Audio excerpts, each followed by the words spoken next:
The Big Four banks have seen their reputations crumble under the weight of evidence from the Royal Commission.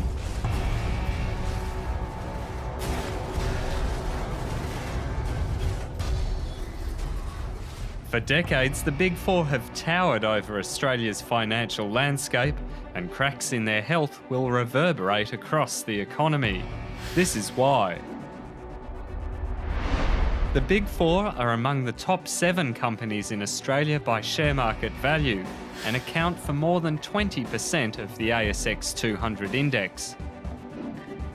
They're also amongst the most profitable banks in the world, outperforming much bigger global peers.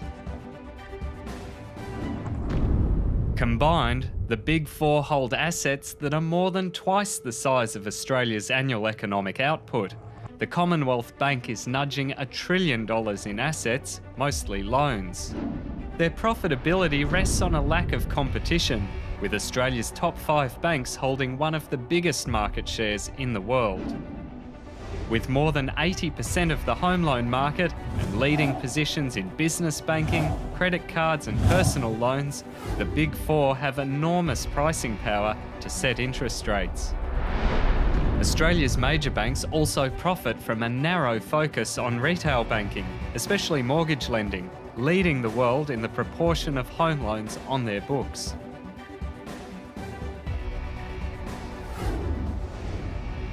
With bricks and mortar as security for their loans, mortgages are relatively cheap to fund and offer high profit margins for the Big Four, or at least they have done historically. But Australian households are now amongst the most indebted in the world.